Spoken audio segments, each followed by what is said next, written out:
Hey guys, John Luxley here, back with our walkthrough slash playthrough of Subnautica. Let's dive in. So last time we left off, we made it to the primary containment facility. And, I don't know if you guys... Well, you saw there's like a bunch of little displays. It's really kind of... I don't know. Warning. Emergency power only. Oxygen production offline. I guess I would say that those the little display cases with artifacts and stuff in them that we're going to scan. We haven't scanned any of them yet. They don't really fit, I would say. I don't know, it kind of feels like, oh, that was the wrong button, but also the right one. You know what, let's jump back in there. Tab is what I wanted, okay. So we still have some food. You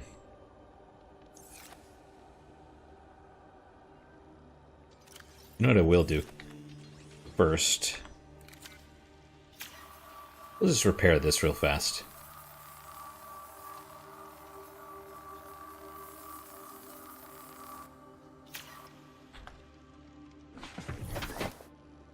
So what I'd actually like to do today is kind of knock out some of the reading stuff. Like, we still have a lot of stuff that we haven't gone through.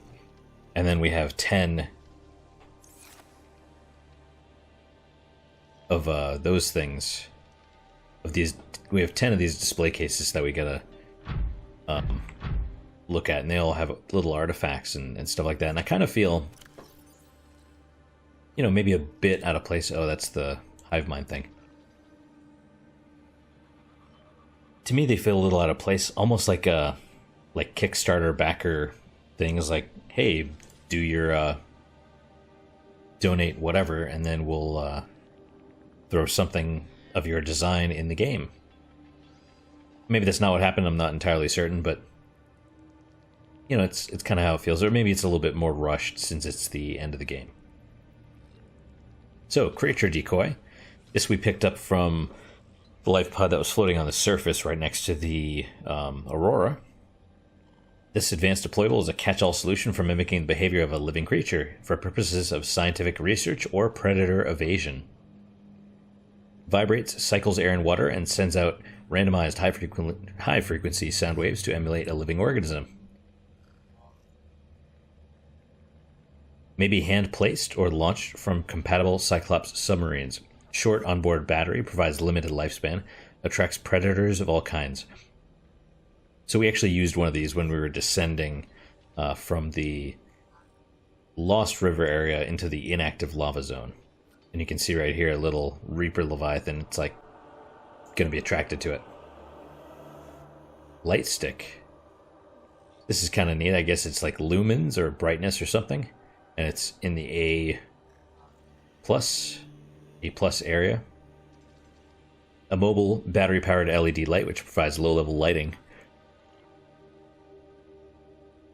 in a 360-degree area and can be attached to most surfaces, which is pretty awesome, honestly. It's not the brightest thing. The flashlight, at least for me, does a lot better, but it works. Propulsion cannon. Propulsion cannon allows technicians to manipulate gravitational forces at ranges of up to 20 meters. It is commonly used in construction and mining to move materials. Operating instructions. Pull the trigger once to lock onto and attract a single targeted object weighing less than 25 kilograms. The object can now be safely retrieved from the gravitational beam. Alternatively, pull the trigger a second time to propel the object at speed away from the device. Not recommended. Wow, I can't talk today. Not recommended for use on organic subjects. The propulsion cannon. Some species are telekinetic. For everyone else, there's Altera. Radiation suit. I'm kind of surprised we haven't looked at this stuff before, but sometimes you don't have time to smell the roses. So, This suit fully protects against the effects of radiation during land, sea, and space exploration. Safety rated up to 400 SV per hour. I don't know what that is, but I assume it's a radiation thing. Cross-compatible with all AEP suits' functionality, and it's sleek. The radiation suit, a necessary precaution in a post-MAD world. MAD is mutually assured destruction. It's what the... Well, I don't think we have it anymore, but, you know, it was like a Cold War thing with the US and the and Russia.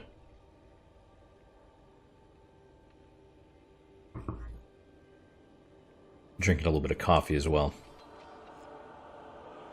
Instant coffee, but, you know, can't be choosy sometimes. It's just like junk food. You just want to have something cheap and quick every once in a while. Okay, reinforced dive suit. Favorite suit in the game. This suit is reinforced with synthetic fibers. And this reduces incoming physical and thermal damage. Shock absorption reduces physical impact velocity by approximately 50%. Rated for temperatures up to 70 degrees. Disclaimer, you are not invulnerable when wearing this suit. The reinforced dive suit. Why take chances when you can take Altera? Yeah, and see, some of these, maybe they were at last minute or, you know, late game additions because they don't have pictures. The repulsion cannon is a modification of the base propulsion cannon, which enhances its propulsion effect at the cost of the ability to draw objects closer. It can be fabricated using a modification station and is commonly employed in self-defense and has a less than lethal firearm. So I've never actually made this. We'll have to make this a little bit later in this playthrough. Stasis rifle. It's kind of neat. I do like the look of the stasis rifle. It's a pretty cool little thing. Stasis rifle uses patented technology to slow time around an entity to as near to a full stop as the laws of physics will permit, essentially anchoring the target in place without affecting its internal workings. It is designed to facilitate scientific and engineering operations by expanding the window of opportunity for action in time-sensitive scenarios, such as you're about to get eaten. The stasis rifle features an independent replaceable power cell, and the trigger may be held down to increase the area of effect and duration. Common applications include slowing fast-moving mechanisms such as fan belts to facilitate maintenance operations. By the way, if you guys know of any other uses for the stasis rifle other than creatures, you know, I'm thinking of, well, the Dead Space series, I suppose, where there's like a fan belt or something that you need to fix, and you need to stasis it in order to fix it. So I'm really curious. I haven't seen anything. I mean, I vaguely remember like one thing that you could look at that and be like, sure, I could stasis that, but I don't need to because I can just do whatever. But I don't remember what it is, and I have a feeling it's probably the only thing. But if you do know of anything, please by all means, let me know. Okay, continuing on. Temporarily incapacitating organisms for research purposes, navigating perilous spaces by freezing potential threats. May not function correctly on larger life forms. Yeah, it doesn't seem to work on the ghost Leviathan, but it does work on the sea dragon. So there you go. The Altera stasis rifle. Life's fast. Why not put it on pause? It's not a bad. It's not a bad, trademark. Time capsule, and I wish they had some kind of picture here. That would be kind of neat. I'd love to see like the picture for the time capsule. These sturdy containers are designed to store written and photographic evidence for later retrieval, in addition to a number of small items. Time capsules are often fabricated by marooned survivors, seeking either to aid those who find themselves in the same predicament in the future, or to leave evidence of their plight, which may be found long after their bodies have disintegrated. Yeah. Most emergency escape vehicles are equipped with a time capsule by default, usually found in the cockpit, and be jettisoned on takeoff. Altera requests time capsules be stocked with tools and resources, which will aid those who may discover them in the future.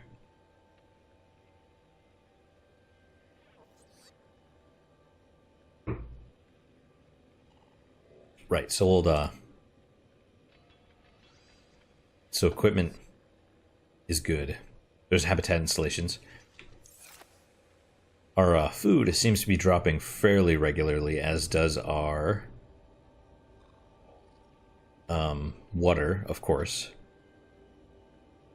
Though, interestingly enough, food a little bit seems to be going a little bit faster. So we're going to go... I mean, I have the salted Reginald, but you don't... Once you're here, you don't really need that. I mean, always, of course, you could go outside, and I think there's still fish out there, but let's explore a little bit. So that is the final-ish area. That's the what is housed in the primary containment facility is in there. You have a room up there with a data terminal that you can download. You have 3 doors on each side, and then another 3 over there. So we'll hit the north... Well, hang on. I guess technically it's the eastern. Yeah, it's a little bit weird. Since you come in the entrance and that's the destination, I looked at this as northeast, but it's not really. So...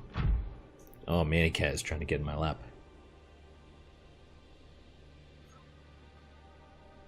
Okay, there we go. There we go. Manny Cat is all settled. Alright, good. At least this way he won't, like, run up next to the microphone or crouch underneath it or walk on the keyboard or any of that stuff. So, each of the 4 corners basically leads to a gate. We're getting some slowdown there, which is... And bubbles, apparently, when it sits down.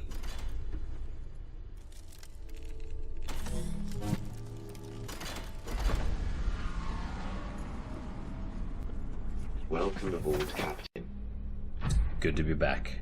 So you'll notice at the top, our current depth is 1429.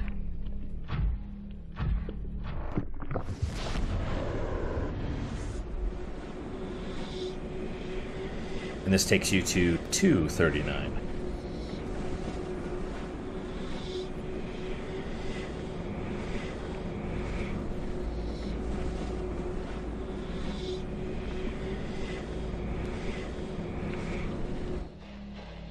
Yeah, loading took a little bit longer than expected in this case, but also I'm kind of tempted to do a playthrough on Filmic. I mean, for you guys, I've done one myself, and we'll stop, or leave the prawn suit right here. It's not necessarily dangerous. In fact, this whole area you can see there's. Oh, we got a whole fish. Wait, have I not scanned it? Wow, really? Well, okay, now I have to pick you up too because of... New creature discovered. Wow, alright. Okay, so we have some stuff down here. You have what looks like shale right there. Calorie intake recommended. Yep, I'm working on it. Okay. We're also gonna go... Don't run. I mean, I know why you want to, but there you go. Vital signs stabilizing. There you go, and we'll drop you.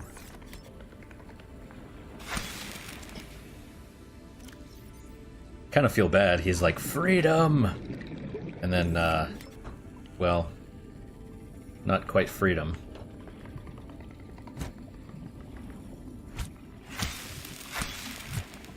Did I cook it? Did I hit it? Did I do any of the above? No? Oh, well, alright. Hang on. What happened there? Oh, there was a whole fish somehow in there as well. Well, that's fine. Okay. So I'm going to try and get one more. And still good on air. Yeah, the only bad part about... come on. The knife is that it... you still have to chase them down. So it brings us...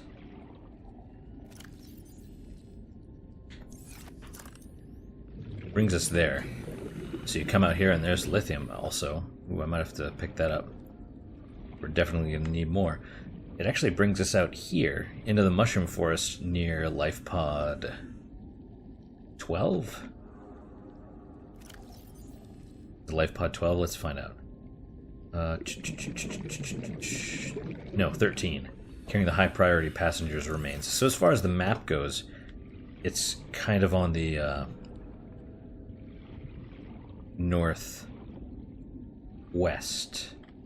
It's kind of on the northwest side. And I do actually want to check the let's check the storage real fast, because if that lithium, if I have space for the lithium, and I don't.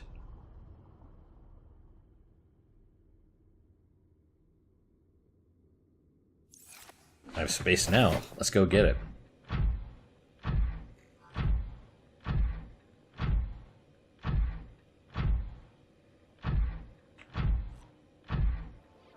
That's the thing, I already know I'm gonna need lithium, so the fact that it's here, it's like, let's just do it.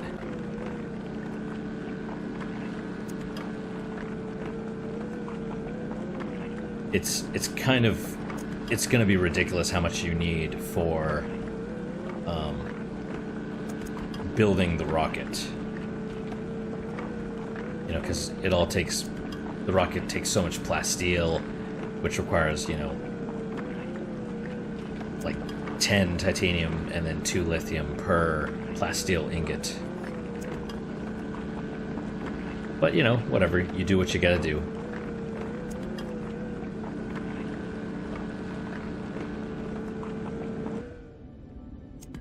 Alright.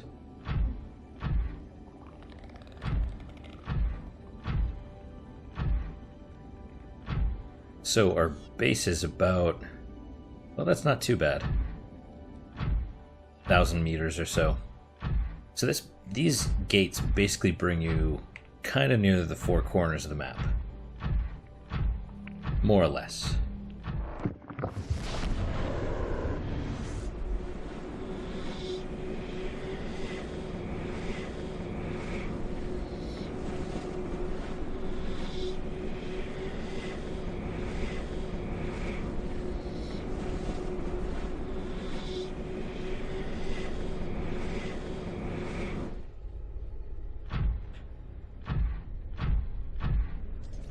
So that's 1 down. Let's just, we'll just activate the last, you know, the rest of them now.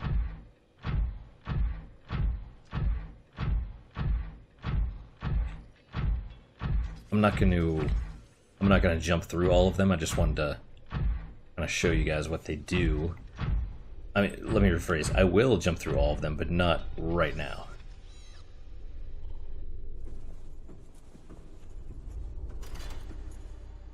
There's a very specific reason. So it's kind of...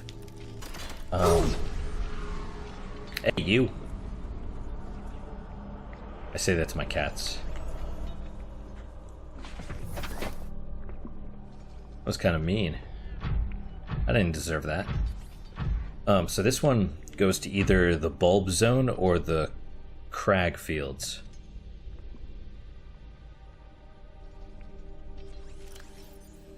And, you know, actually,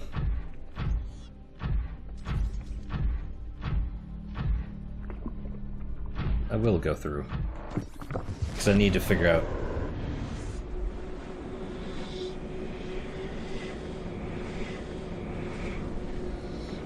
Pretty sure I still have a beacon, so if it is in the crag fields, I'll drop one there. Because I think my base is pretty close. 301. Might not be it. No, so this is up in the... this is the bulb zone. See, I'll show you guys.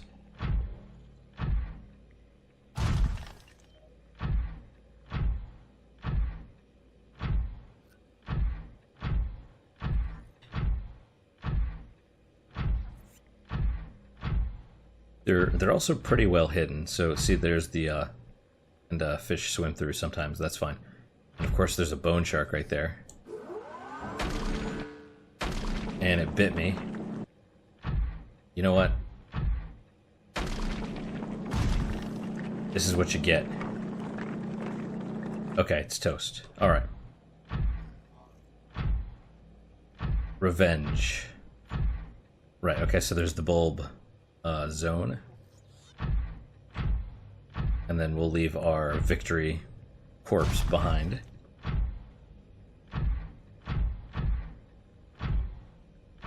And there is a reason. Basically, they... so you need certain plants. You need like 5 of them. And in order to get the cure, you essentially have to use the fabricator and put the extracts of 5 different plants together. And the plants were found all over the map. And instead of the developers, you know, I've heard people negatively compare it to the Triforce pieces in Wind Waker, The Legend of Zelda Wind Waker, but it's not that bad. They basically, all the 4 little portals take you exactly where you need to go, and, you know, at worst there is one, I mean, there is one that's hard to find, but it's in the final area right in there, and you can actually find it very rarely throughout the map anyway. So if you're doing a lot of exploring, like I was the first ever playthrough, I was like, oh, this is kind of a neat little plant. What is this? And I found it's called the sea crown. It's like super rare. But you know, it's not too bad. When I guess when they first... Oh yeah, we gotta fix that. When I first, when they first started developing the game, I guess there was 3 sea crowns on the entire map, so it made it a super pain in the butt to find. But now there's, you know, not plenty of them, but enough. Let's Vital signs stabilizing.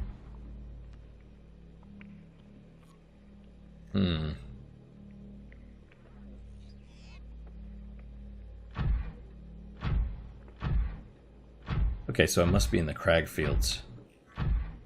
I'm a little bit farther from my base than I expected, though, and that thing I didn't expect to be in here.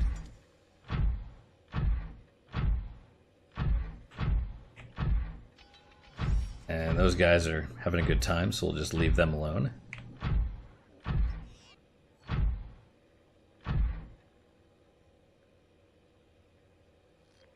Let's see.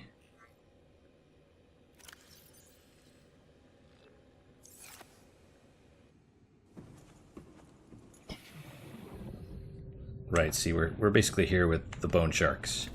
So we'll just put it right there. And we'll call it Gate. Gate. And how close is the base? That's still kind of far, about 1,000 meters. Welcome aboard, Captain. I think it'll be okay. I don't necessarily need to go back at the moment.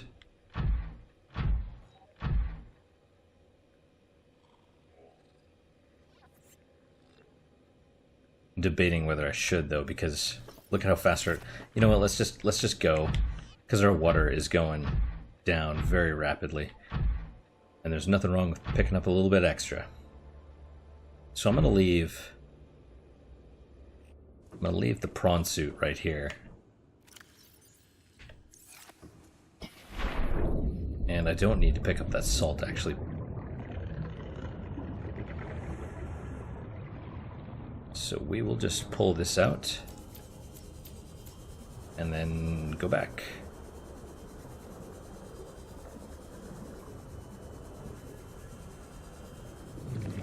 And it shouldn't be too bad. Like, let me show you basically where we are. Oh, let's go there, or use the Sea Glide first. That's a little bit faster than just, you know, swimming to the surface.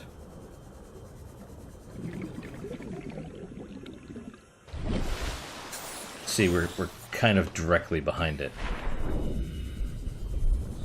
So we shouldn't... I mean, we're going to be near plenty of bone sharks, but we shouldn't be near any leviathans or anything.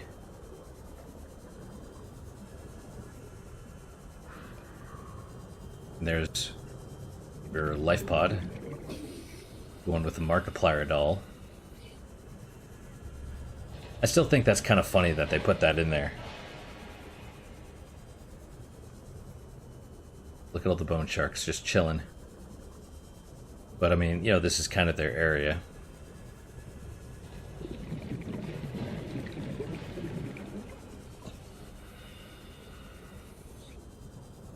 And we're getting there relatively fast. It's not too bad. You can even see the base, the little light right there. I suspect that's the moon pool.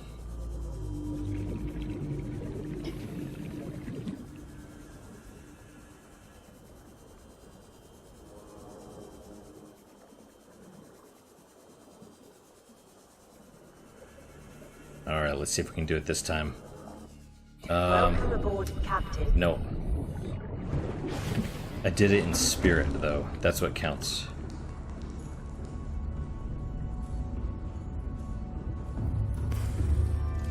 Yep, I need both of you.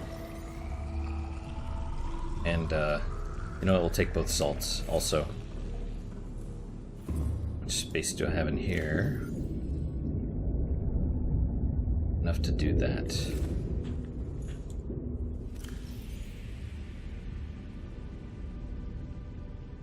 Okay. Cubes and kyanite. I know I have more cubes.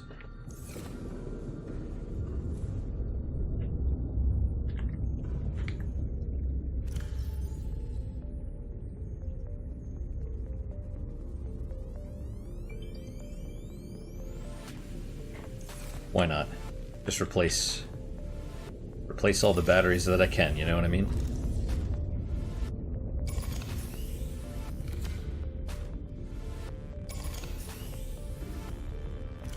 Not a perfect solution, but what is? What is? Also, we need coral.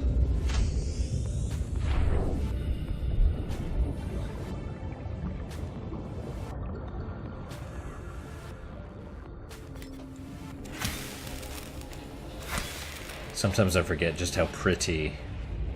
I was gonna say pretty, but, you know, sometimes it doesn't sound very clear when I say it like that, so pretty. Enunciate the T's. Forgot how pretty this game is, you know, it's just, it looks great. Although if you,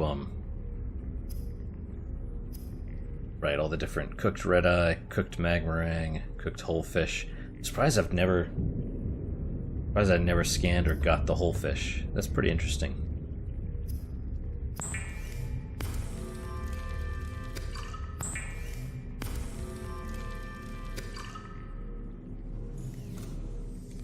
Alright, let's drink up. And I don't know why I did that when I could just, you know, come in here and grab a couple of these.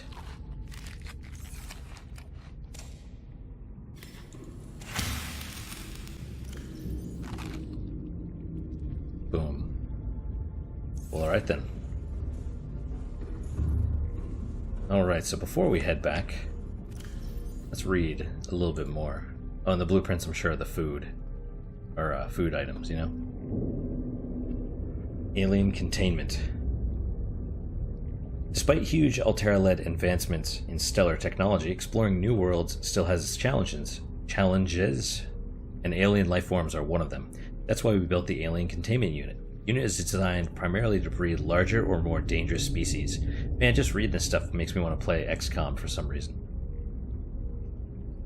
Technical provisions. Units must be installed in multi-purpose room modules. Units may be connected between rooms stacked in a column. That's pretty awesome. If you build multiple purpose rooms multiple multi-purpose rooms on top of each other. Then you can build multiple alien containment units in a stack, and it'll connect the tanks.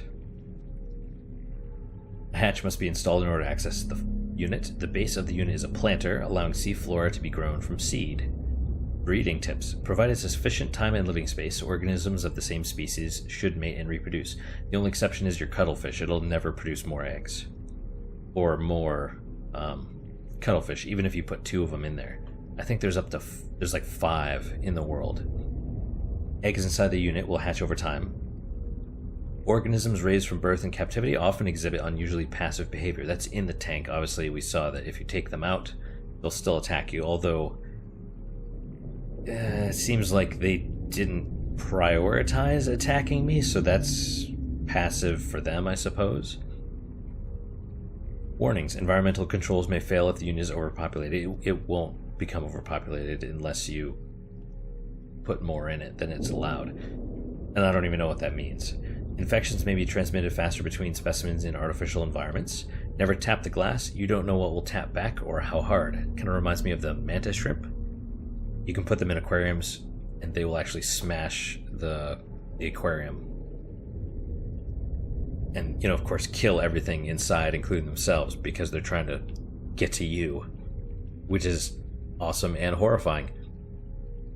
So bulkhead door, this is what we built between the scanner room and the moon pool. The bulkhead door is designed to separate compartments while reinforcing structural integrity with its solid titanium frame. The door can be opened and closed to seal off compartments in the event of fire or flooding, or simply for privacy. Floodlight.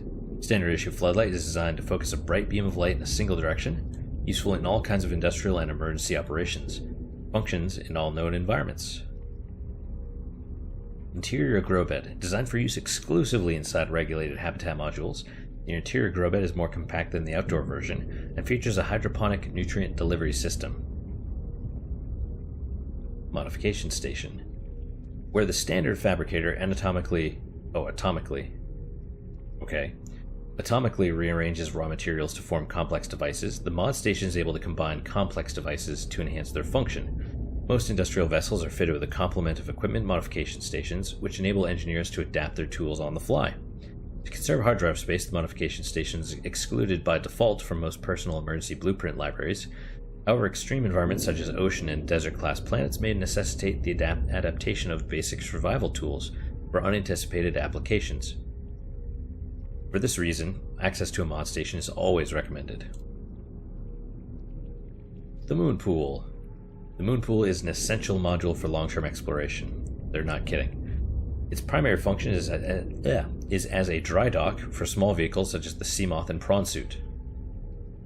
The large central chamber contains a pressurized pool which provides ready access to the surrounding waters and comes as a standard with equipment for raising and recharging a vehicle. When outfitted with a vehicle modification station, the moon pool can be used to build and equip vehicle upgrades. Ratings, dimensions, connection point 6, combat or habitat hull strength liability at sea level -5. Capacity, 1 Seamoth prawn suit, high power consumption. They're not kidding. Planters and pots. Interior planters come in a variety of configurations and allow for most plant species to be grown in small numbers for decorative or botanical use. This scanner room. This advanced habitat module can transform a small outpost into a burgeoning science and exploration station. A 3D display in the center of the room stores local topographical data. The system can scan for and pinpoint particular materials. Remotely controlled drones scan the area up to 500 meters in range if they're not, being kidnapped by a stalker. Wall-mounted camera feeds allow for live control of scouting drones. Upgrade console may be used to enhance the module's functions. Spotlight, a permanent lighting solution developed for installation on existing habitats and facilities, automatically rotates on a 180-degree arc. I think it's supposed to be arc and not arch. Motion sensitive, will track nearby moving objects. Draws electricity from main power. It uses a lot of electricity, actually. Water filtration system. Probably my favorite thing in the game. The water filtration system draws water unfit for human consumption from an external source, atomically splits it into its constituent parts, and outputs consumable liquid water and salts, while disposing of any harmful byproduct. It can be built in any compatible habitat module, but it has substantial power requirements. The Altera Water Filtration System. Any liquid into pure, refreshing pH-balanced water? Yes, sir, any liquid. It's not as catchy. Not as catchy. Well then.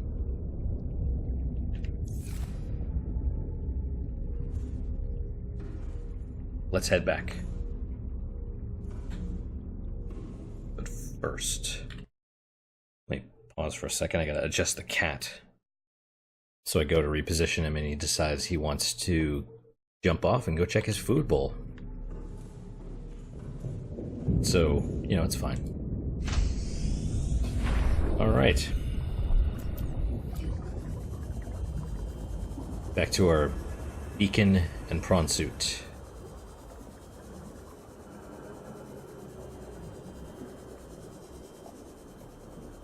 It's also interesting that the, I don't know,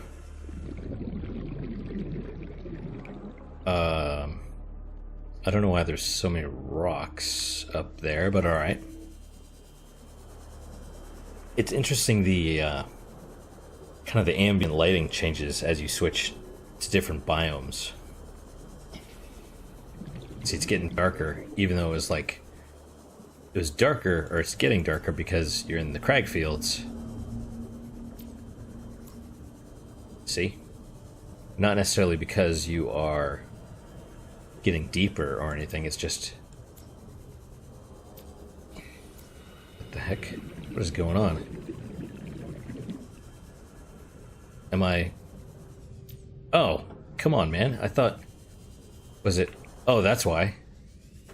I was like, what is going on here? The section that has the... Wait, what? You're kidding me, right? I never scanned these things? Okay. Let's read about these lovely fellas real fast. Tiger plant. This plant has adapted to sense... Wow, I can't talk today.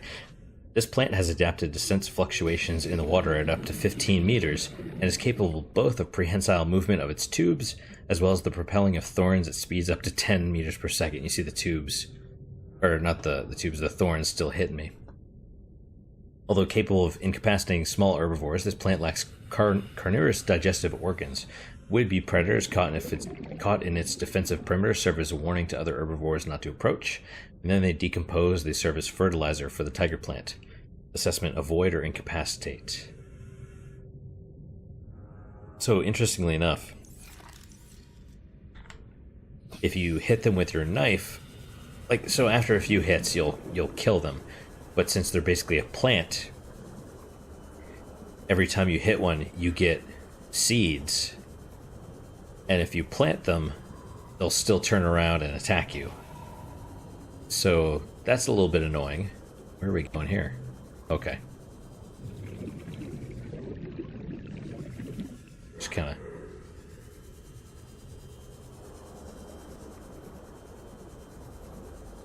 It's interesting how you can see their eyes far before you can see them.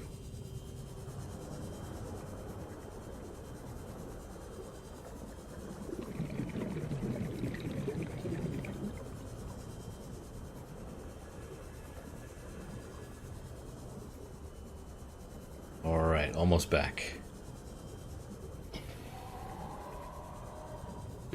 30 seconds.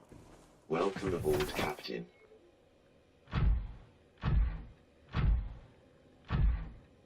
Also, it's kind of neat that these caves have all the same like flora and fauna as the floating island does.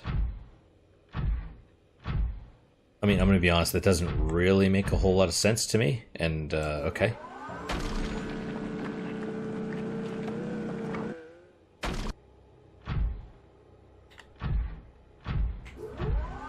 I don't think you're dead. Not yet. I think you are now. Okay, good. Wait. Okay, that was weird. Wait, hang on. Oh, okay. I was like, man, I got turned around.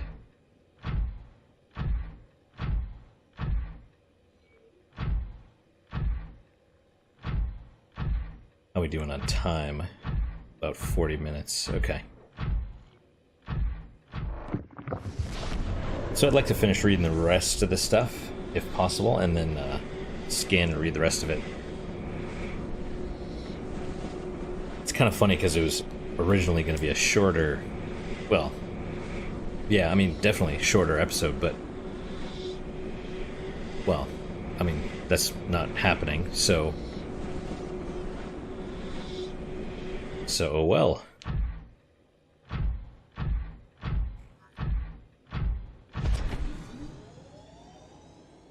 Yeah, and you can still jump even out of water. It's just it's not great.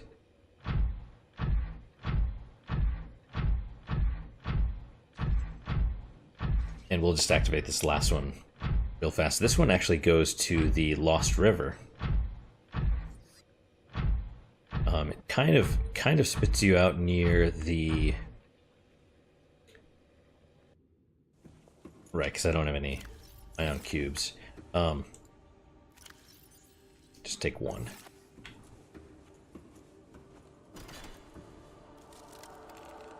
It'll spit you out kind of near the juvenile ghost leviathan. The entrance near the life pod 12, I think. You know, chief. Oh no, wait, I don't want to go in. It spits you out near. I'm sorry, the entrance near Chief Technical Officer's life pod, the one that sank to 500 meters in the blood kelp zone. So that entrance, when you first get to the Lost River, with the juvenile ghost leviathan, it spits you out basically right there.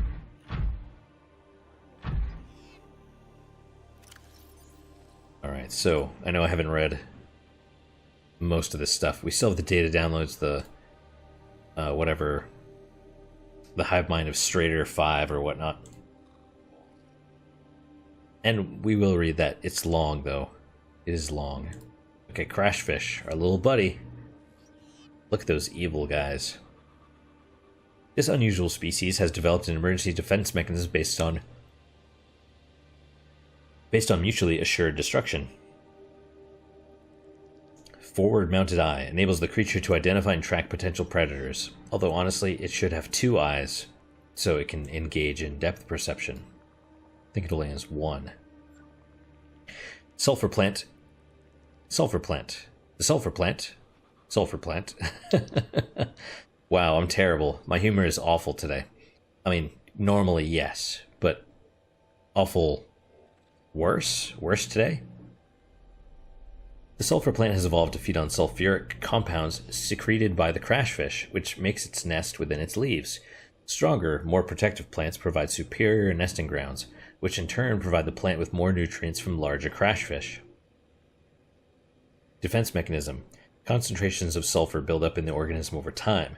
If the crashfish collides with something at sufficient speed, the spikes on its torso are impacted, triggering an explosive chemical reaction. Assessment. Equip stasis rifle, repulsion cannon, or similar before approaching shallow caves. Or just run. Lava lizard.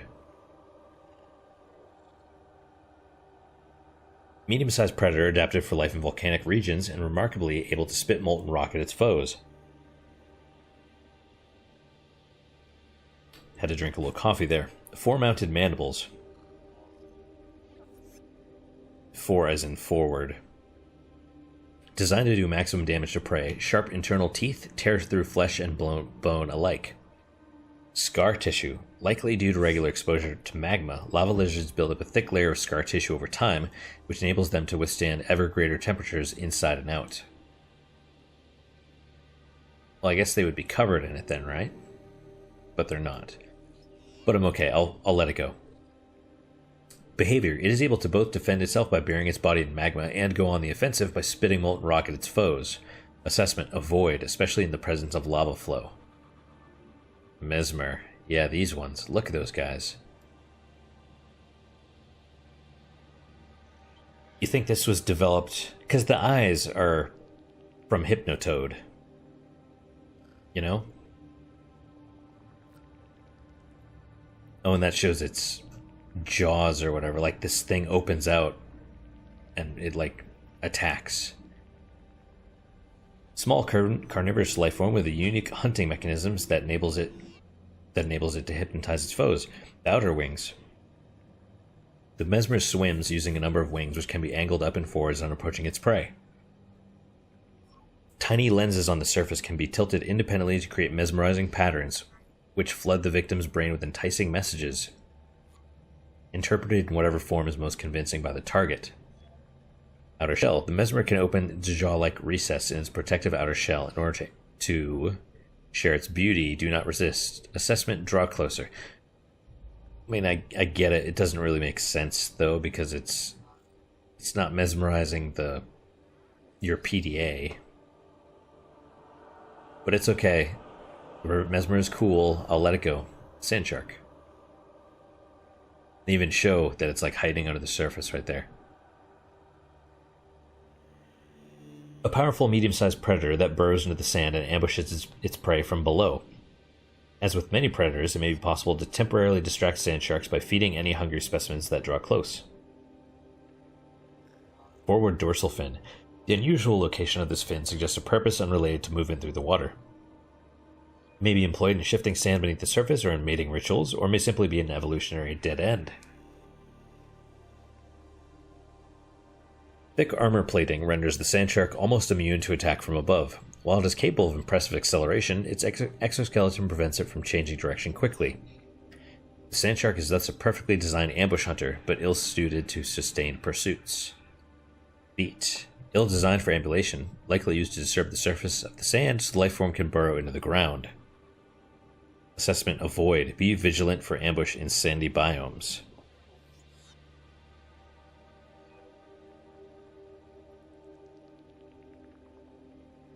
Look at that adorable little face.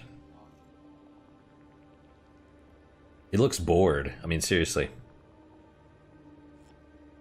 Stalker. A streamlined predator encountered in the kelp forests in weight of prey, leaving the safety of the shallows to feed. Stalker likely carved out its evolutionary niche at the sweet spot between speed and size millions of years ago, maybe one of the oldest species on the planet. Stalker appears to be attracted to titanium deposits, which tends to sharpen and put stress on its teeth. As with many predators, it may be possible to temporarily distract hungry stalkers by feeding them. Teeth. The stalker's teeth are unusually hard and fast-growing. Its elongated snout can deliver huge biting pressure to larger attackers, while also being used to reach small herbivores seeking refuge amongst the rocks.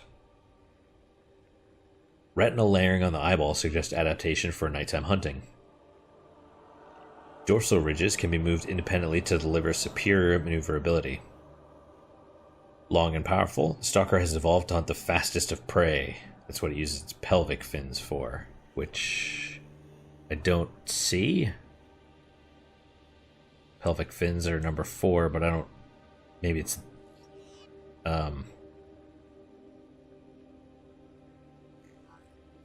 okay, so that must be... Night vision is 2, but 2 is pointing to the ridges, so this must be actually 4. That's fine, whatever. Assessment. Stalker teeth may have applications in enameled glass fabrication.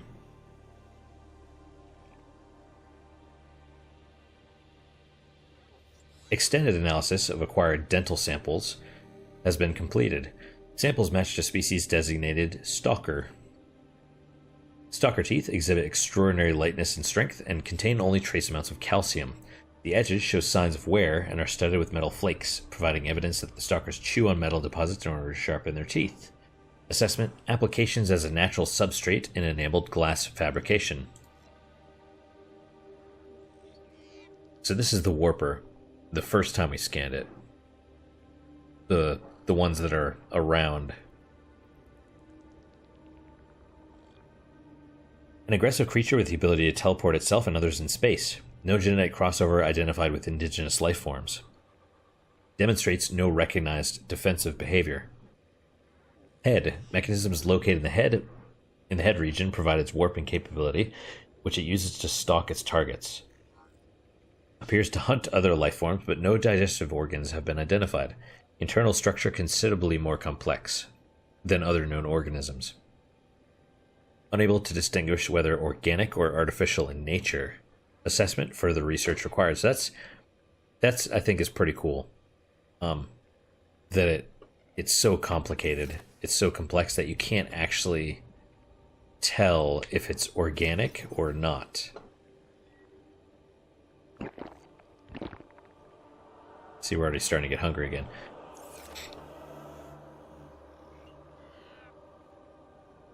Man, time goes by when you're having fun. Alright, you know what? I think I'm actually going to stop here. I really wanted to read, like, scan all those and read all of them, but I'm surprised it took up so much time just reading the rest of this stuff. So, also Manny wants to eat, and I have to do what he says, otherwise he gets mad. So, that's it for today. Seriously, thank you guys. Thank you guys for your time. Thank you for your attention. I really do hope you enjoyed the video. But any feedback, comments, criticisms, whatever, let me know. But that's, like I said, that's it for today. I really do hope to see you guys next time. And until then, take care, guys.